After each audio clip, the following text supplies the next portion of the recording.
আর্সেনালের কালকে জয় দেখার পর হয়তো হয়তো বায়ার্ন মিউনিখ ভাবতেছে যে আর্সেনাল যখন এত কঠিন ডিফেন্স লাইন এবং এত ডিফেন্সিভ খেলা যেটাকে বলে অ্যাটলেটিক মাদ্রিদ সবসময় ডিফেন্সিভ খেলা থাকে, সেই ডিফেন্সিভ খেলা বেদ করে যখন এক গোল দিয়ে জিততে পেরে ফাইনালে যেতে পারলো, আমরা কেন পিএসজিকে 2টা গোল দিয়ে ফাইনালে যেতে পারবো না, এমনটাই মনে হতে পারে।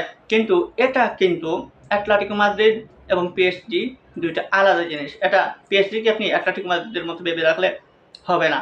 অ্যাটলেটিকো মাদ্রিদ প্রথাগত তারা ডিফেন্সিভ খেলে থাকে, ডিয়েগো সিমিওনো তার ক্যারিয়ারের শুরু থেকে এই ডিফেন্সিভ পন্থায় খেলে থাকেন এবং কাউন্টার অ্যাটাক নিয়ে ফুটবল খেলে থাকেন, যেটার কারণে কালকে তাদের খেসারত দিতে হয়েছে কাউন্টার অ্যাটাকের ফলে। উল্টো তারা কাউন্টার অ্যাটাকে গোল খেতে পারতো 2-3টা, যদি গিয়োকারেস একটা সহজ গোল মিস না করতেন তাহলে গোলের ব্যবধানটা 2টা বা 3টা হতে পারতো, কারণ ওইটা কিন্তু কাউন্টার অ্যাটাকের মাধ্যমে ছিল। সো এই অ্যাটলেটিকো মাদ্রিদের যে খেলার দ্বারা, সেই খেলার দ্বারা এবং পিএসজির খেলার দ্বারা সেম না। পিএসজি বর্তমান রানিং ডিফেন্স, তারা চ্যাম্পিয়ন।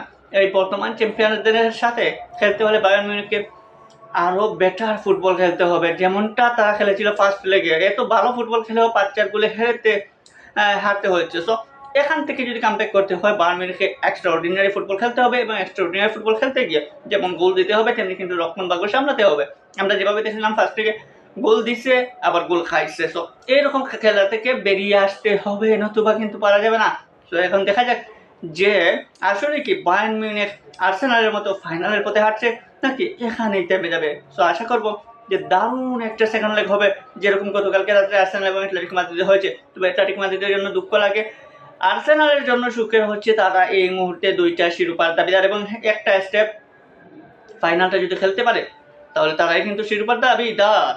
সো এখন যদি দেখি আমরা, তাহলে বায়ার্ন মিউনিখ এবং পিএসজির প্রেডিকশন বলেন বা বায়ার্ন মিউনিখ বা পিএসজির কে জিতবে এরকম কথা যদি আসে, কেউ বলবে না আগে যে পিএসজি জিতবে, আগে বলবে না কেউ বায়ার্ন মিউনিখ জিতবে, কারণ এখানে টক্কর হবে সমান সমান। হয়তো ফার্স্ট লেগের মতো 5-4 গোলের দেখাও হতে পারি আমরা, অথবা 1-0 অথবা 2-0 গোলও হতে পারে। সো যেটাই হোক না কেন, ফুটবল দুনিয়া কিন্তু আজকে এই বায়ার্ন এবং পিএসজির মধ্যেই মগ্ন থাকবে, কারণ এই 2টা টিমের খেলা দেখা মানে চোখের শান্তি।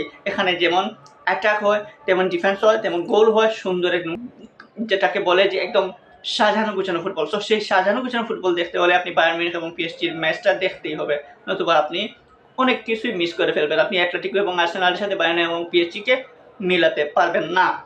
তাছাড়া বায়ার্ন মিউনিখ কিন্তু এই মুহূর্তে 7ম শিরোপার দাবিদার, অর্থাৎ 7 নম্বর শিরোপার খুঁজে তারা চ্যাম্পিয়ন্স লিগের।